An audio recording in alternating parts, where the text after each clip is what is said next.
ነፍስ ያለው ነገር ሁሉ የሙታንን መንደር ተቀላቅሎ ዓለም በሚያስፈራ ሁኔታ በጭርታ ተውጣለች። ፍጥረተ ዓለሙ ባዶ ሆኗል። መላእክት፣ ሰዎች፣ ጅኖች፣ እንስሳቶች ሁሉም ሞተው አላህ ብቻውን ቀርቷል።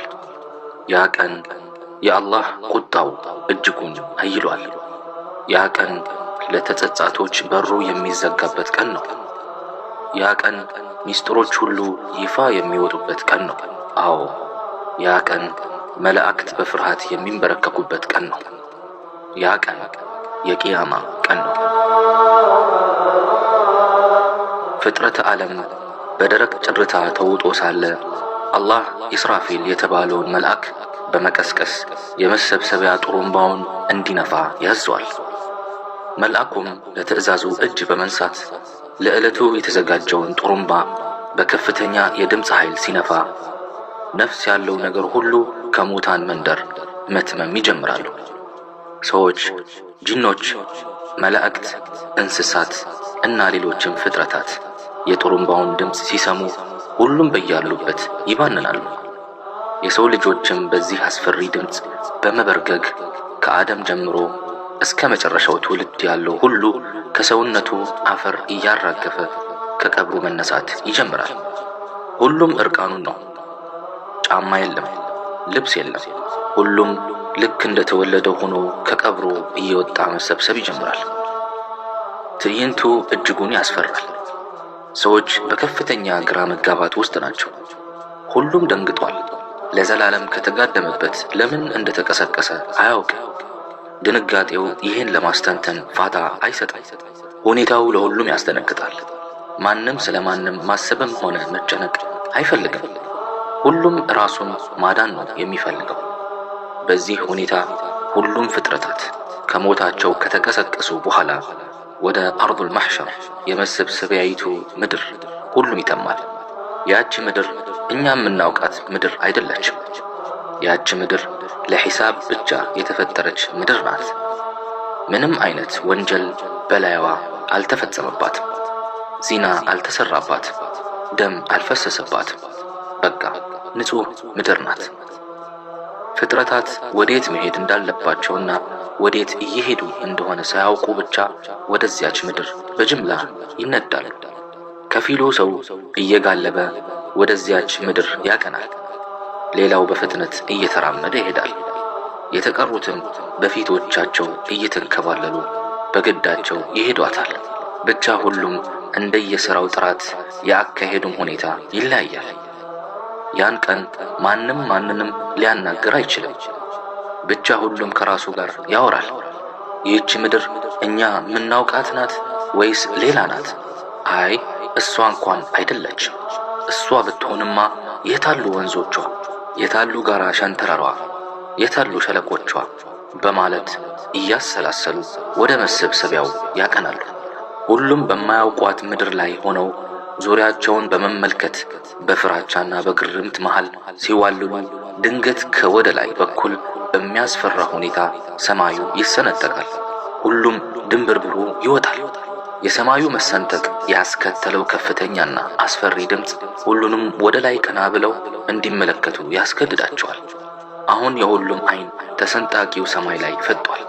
ሰማዩ እየተሰነጣጠቀ መላእክቱን እየተሸከመ ይወርዳል። ይህ ሁኔታ ለሰው ልጆች ጉልበት አንበርካኪ ፍርሃትን ይፈጥርባቸዋል። በዚህም በመደናገጥ ሰዎች ለመላእክት እናንተ መሃል ጌታችን አለ እንዴ በማለት ይጠይቃሉ። መላእክቱም በመንቀጥቀጥ ጌታችን ጥራት ይገባው እኛ መሃል የለም፣ ነገር ግን ይመጣል ይላሉ።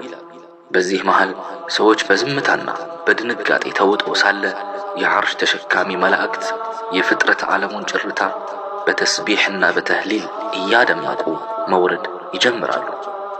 ሁሉም መላእክት በሰልፍ ሆነው ቦታቸውን ከያዙ በኋላ አላህ በፈለገበት ዙፋኑ ያስቀምጣል። ከዚያም ከነንግስናውና ከነልቅናው ወደ ፍርድ ቦታ ይወርዳል። ያን ጊዜ ሁሉም በፍርሃት ይዋጣል።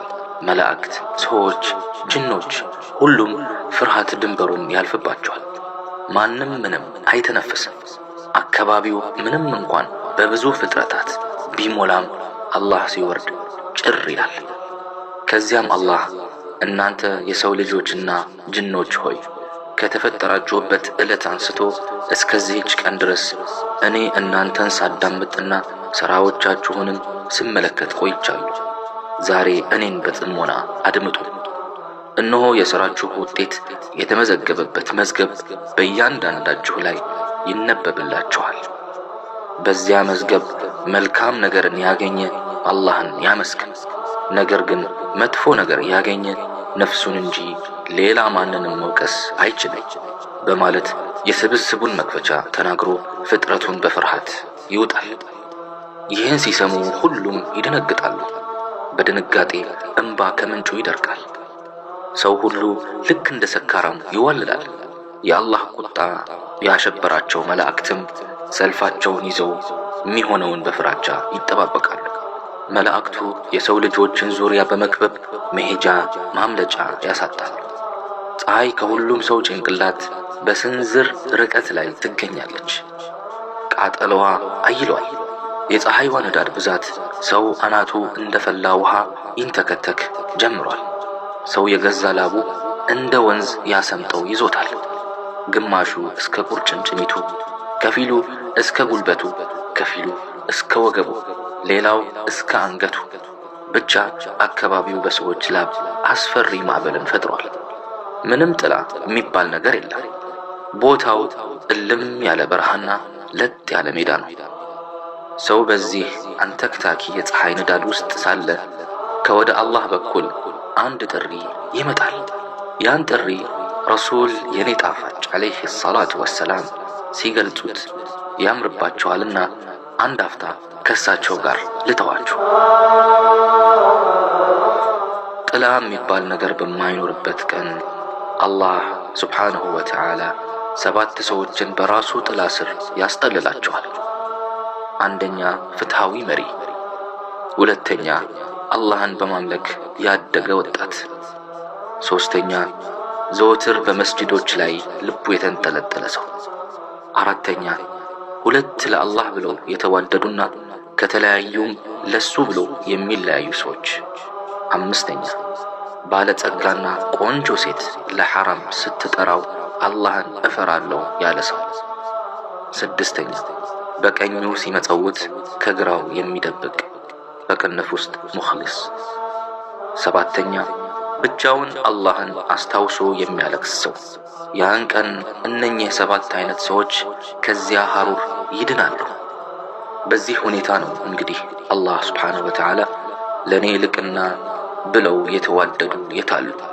ዛሬ ጥላ በሌለበት ቀን ጥላዬ ስር አስጠልላቸዋለሁ ብሎ ከፍጥረታት መካከል የሚጣራው። አሁንም ሁሉም ቦታ ቦታውን ይዟል። ጥላ ቃል የተገባለትም ከንዳዱ ተርፎ በዐርሽ ጥላ ስር ተጠልሏል። ሌላው የፀሐይቱን እማይቻል ሐሩር በጸጋ ተቀብሎ አናቱን እያንተከተከ ትርምሱ መላቅጡን አሳጥቶታል። ሁሉም ሂሳብ የሚደረግበትን ሰዓት እየተጠባበቀ ነው። በዚህ ሁኔታ ነው እንግዲህ 50,000 ዓመት ህዝቡ የሚተራመሰው።